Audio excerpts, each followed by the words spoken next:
much as I missed you. Hi.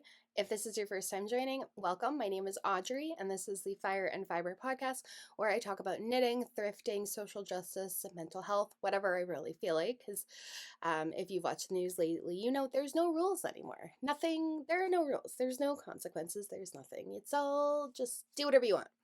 Just kidding. I am a mother, a knitter, and a healthcare person living in southwestern Ontario on the Haldimand Tract. If you're not aware, the Haldimand Tract is part of an agreement between the Six Nations of the Grand River and the Canadian government, which is supposed to give 6 miles on either side of the Grand River to that community. It never has, like every other treaty in Canada. It has not been upheld.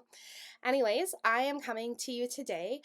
I'm trying to batch film because if you see my last videos, you know that I've started a master's program this week and I've had a few other things going on in my life. I also have just really struggled with not having a whole lot of motivation to do much of anything. I am trying to get some things out of the way. And today's video, I wanted to talk about, this is something that I have wanted to talk about for a while. It's based on my experiences and things that I've seen both working and just being a knitter. Today's hang, we are going to talk about Ravelry hacks that every knitter or crocheter or fiber artist should know. So I have been using Ravelry for a long time. It is not user friendly. I don't think anyone who uses it will tell you that it is. I know there's a whole bunch of other stuff going on with Ravelry. I'm not going to go over that, but I wanted to show things that I have learned that have really helped me, and I know that it's not easy to use, and so I wanted to talk about a few ways that I have figured out how to use it and make it work for me. Now, this is, like I said, based on my own experience and also things that I've seen when I worked at my local yarn store that I wanted to talk about. So Ravelry does not have an app. I do use the mobile version on my phone. There is a desktop page that I will use obviously when I'm on my computer. You can toggle between desktop and mobile site on your phone or a device or whatever. I wouldn't recommend doing that. I would just stick to mobile. So Ravelry does have a lot of benefits. One of the main ones I find is that it integrates into a lot of other row counter or knitting or stash sort of apps. So I use my row counter is my preferred app for when I am tracking my knitting projects. Most of the time, if I'm not doing chart work or something that requires me to have paper and go row by row, I will just use my row counter because I can import my projects directly from my Ravelry library. I've got it synced up to my Ravelry. So if it's a pattern that's already in my library that I've either purchased or is free, I will just pull it from there. Or if it's a free pattern, I can search it. It just makes it a little bit easier for me to not have to toggle back and forth. And then what I do is I import my patterns. I have a project going for each one, and then I will add notations and annotations as I see fit. I know a lot of people prefer other apps, but that's just the one that I've stuck with. I've tried other ones, but because I've been using row counter for so long, I'm comfortable with it and I don't want to switch. So teach their own. One hack to maximize your experience on Ravelry is to use Ravelry instead of Yarn Sub. So, if you're not aware, there is a website called Yarn Sub, which I used to use a lot until I figured out how to use Ravelry to do the same thing. So, Yarn Sub is a free website where you type in a yarn, let's say Cascade 220, and you search it and it goes through the market and will compare other yarns to that yarn you've chosen, and they even assign a percentage and things like that. So Yarn Sub takes into account fiber content, weight, cost, availability, color selection, all that great stuff. And I used to use Yarn Sub a lot. Now that I'm more of an experienced knitter, I don't use it very often. I find that there are a lot of limitations with Yarn Sub, particularly as what I've noticed is that a lot of the yarns that are being suggested are not available in North America. There are oftentimes fibers that are more available in Europe than maybe say North America, or sometimes I have noticed that they are showing discontinued fibers, things like that. I also have noticed that sometimes I've looked up fibers and I've just not gotten a whole lot of information about them, and when I use Ravelry to do the same thing, I found a lot more information. So the way that I do this is I will look up a fiber. And I mean, when you search on Ravelry, you can search by yarn company and go from there. So let's say, for example, I'm looking up Cascade 220. We'll use that as an example. So I can, in my search bar, write Cascade and Cascade Yarns will come up. There is an option for a yarn company. I'll select that. And then within that yarn company's landing page, on the bottom half of the page, it'll show you a bunch of different popular yarns from that company. And typically on the top, there's a bit of a blurb about the company and its origins, where it's from, et cetera, et cetera. But you can actually select on a drop down menu. You can look at all of the fibers and yarns that that company makes, or you can sort by weight. An example of how I would use Ravelry for this is, let's say I'm out thrifting and I found a yarn that I'm really interested in that I've not heard of. I'll quickly search it on Ravelry, and from there I can look up the actual yarn itself, as well as I can look up the company and the yarn itself. So this is where I will see if the yarn has been discontinued. It'll tell me stats about the yarn, its weight. If I'm looking at a ball, it'll tell me how many meters and yards it comes in. Sometimes it'll even tell me where I can purchase it locally or near me, especially if I'm following certain yarn stores. Editing Audrey here. I oftentimes, when I am editing my podcast, will get really frustrated because I will auto generate my captions and then I go in and edit it. For some reason, I've been getting so frustrated that my captions always say urine instead of yarn. And I realize it's because I say it in a way that sounds like urine. So now you know. Now I know. It will tell me, hey, you can grab this at the Knitting Loft, or, oh, this was discontinued. And you can sort of play around from there. So for me, that's really helpful, especially when I'm looking at thrifted fiber that oftentimes the label is not in English. I've sort of been able to fudge my way through reading, I think, like German labels now, but it gives you more information.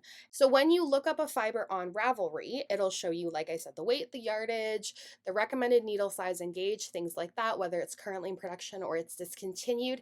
And then you can actually look and see projects. So what I use that for too is, if I am, let's say I'm in a store and I'm looking at a yarn that maybe isn't discontinued, it's got all the information there on the label, but I want to see how it's worked up, especially if it's like a variegated or a stripe or a tonal. That is where I will look on Ravelry as well. When I look up the fiber or the yarn, you can actually click on, there's a little tab that says projects, and you can see what other people have made with this yarn. This is incredibly helpful for me. So it'll show me if it's a sock yarn, a whole bunch of people who've linked it in their projects, but it'll also show me who has it in their stash. So the way you can use this is, very often I've had people come in to the store, or I see people online in different fiber groups saying, oh my gosh, I ran out of this yarn in this dye lot. Does anyone have any for sale? Or, I need one more ball to finish this sweater. The fiber is discontinued. Does anyone have any they want to offload? I don't care about dye lot or whatever. So this is where you can see if other people have it in their stash, whether it's for sale or not. So I am guilty of going through my friends' stashes on Ravelry and looking to see what they have if I'm shopping for something or if I'm interested. So that's the first hack I wanted to talk about, is using Ravelry instead of YarnSub. So Ravelry can be used to track not just your yarn stash. What I mean by that is, there is actually a spot in Ravelry to track your tools, and I have recently been updating mine, and I am so happy with how it works. Very often, I have seen at the yarn store, people come in and they're looking for a needle size, and they're pulling up a note on their phone, or they're pulling out a little binder where they've got all their needles sorted, especially if they're like, I'm coming in to purchase yarn for this project, got my pattern, I need 12 balls of whatever, and then I need this size needle. So you go under tools, there's a whole chart that comes up that you can either look at your knitting needles, you can look at your small needles, or you can look at your crochet hooks. And it's really simple. So let's say you're taking inventory and you wanted to say, okay, I've got a 16-inch 3.25 millimeter. You go to 16-inch on one side and then you go all the way over 3.25, you click it, and then you can actually add notes in here. So this is where I'll say, I've got a 16-inch chagu, I've got a 16-inch knit picks, if I've got wooden needles, things like that, so that I can see without having to have a note or anything like that what I have in my possession. This is really great if I'm going, I know I have this needle somewhere. I'm convinced I have this needle. I've got to have it somewhere. And then I check and I'm like, oh, I actually don't. Okay, cool. The only issue I have with this is that there is not a way to track your interchangeable sets.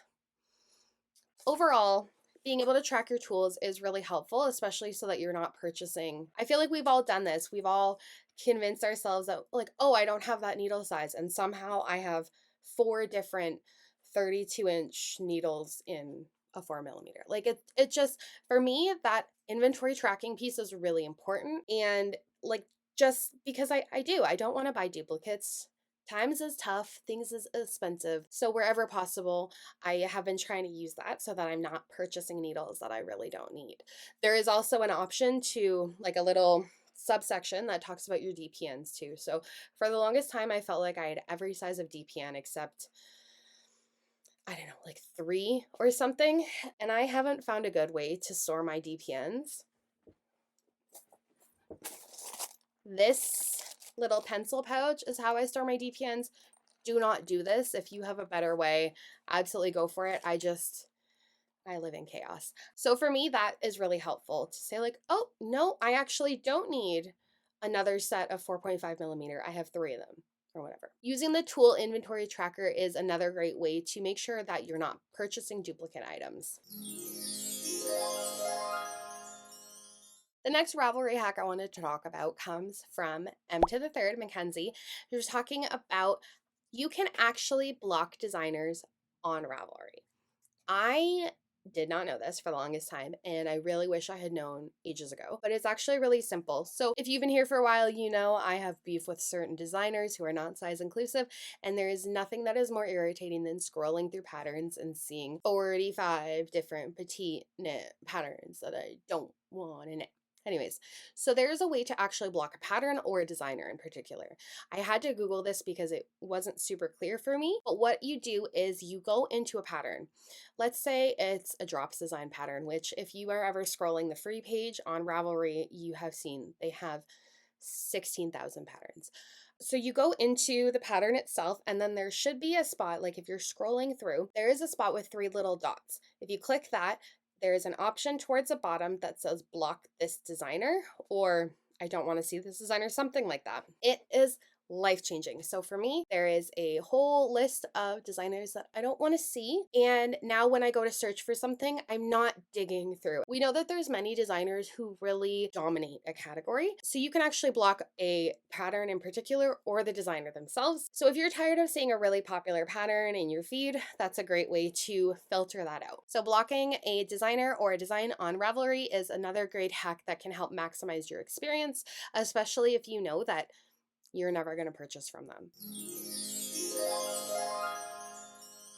The next hack I wanted to talk about is reverse searching. So I sort of touched on it a little bit earlier. If you've been here for a while, you know that I love my thrifted yarn. I love buying single skeins. I live in chaos. I don't ever have a plan or a project in mind when I buy things. So this is where reverse searching really helps me. So what that means, I talked about it a little bit when I was talking about looking up a yarn. So this can be done with either a single skein or if you bought a yarn lot, whatever. A few weeks ago, Ali Makes Everything and I went to Knit City, Toronto, and what really stood out was how very different we are when it comes to shopping. So Ali already had a whole bunch of patterns saved, and she had like a list going of how much fiber or how much yarn she would need for each pattern depending.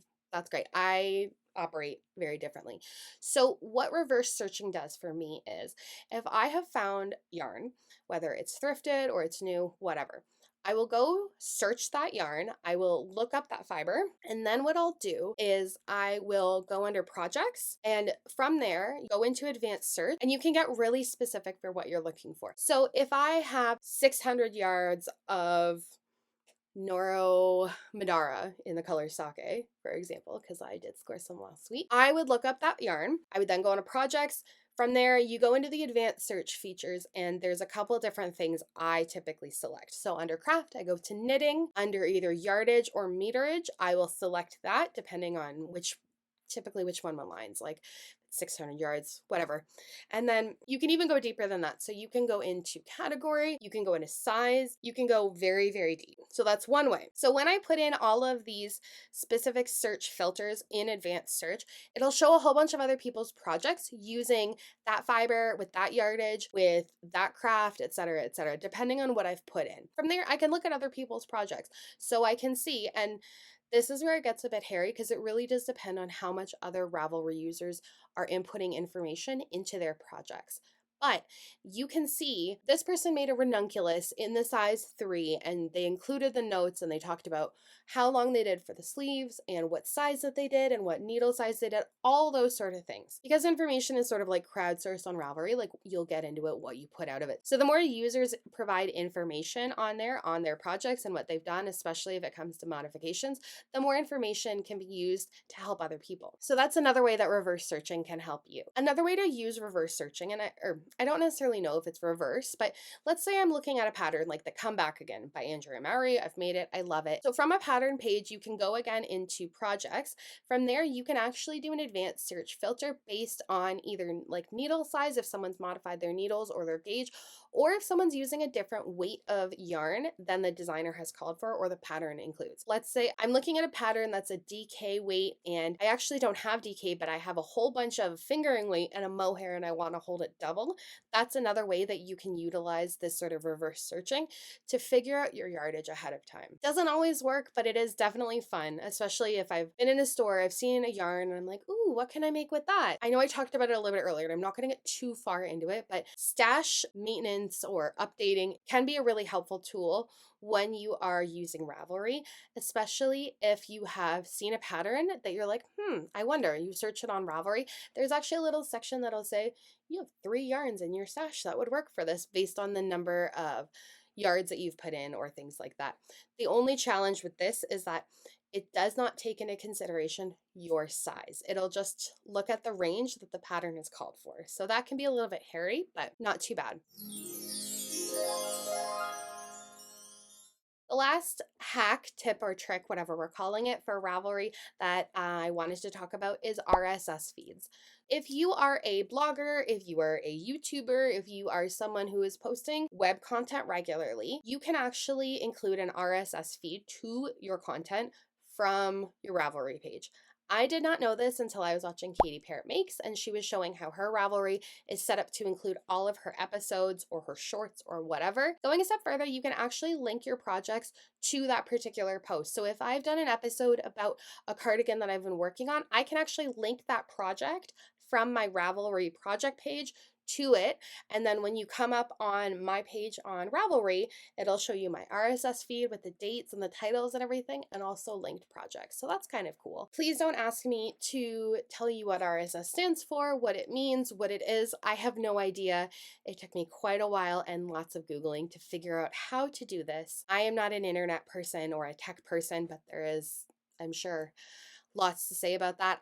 I have no knowledge base for it, but I've now figured out how to incorporate it into my Ravelry page, so there's that. I hope that you found this video helpful and informative. Like I said, a lot of these hacks were things I learned through trial and error or in my own experience. I've been using Ravelry for a number of years, and I feel like a lot of these things I really only sort of got comfortable with or learned about in probably the past year. If I've missed something, or if these were all completely obvious to you and I am just very late to the party, let me know down below. If there's something else that I missed and you are dying to tell me, I would love to hear about it. So please leave a comment below saying what it is, how you've used it, and how I can incorporate it or how other people can incorporate it. If we're not already friends, I would love if you'd consider subscribing. You can also follow me on Instagram at Fire and Fiber Makes and on Ravelry at Audrey Hill. I do also have various affiliate codes and buy me a coffee below. If you are considering shopping, I do get a small kickback. As I've mentioned, I have started my master's program, which I am paying for out of pocket, so every little bit helps. I do also have my Etsy page linked below and anything else you are hoping to find information about. I think that's all I have for right now. I hope you have a fabulous day. If you're in North America, I hope you have a great Mother's Day weekend. I know holidays can be challenging for people, but I hope regardless, I hope this weekend brings you restful sleep, nice hot coffee, good weather, good friends, good family, good whatever you need. So stay safe and happy knitting.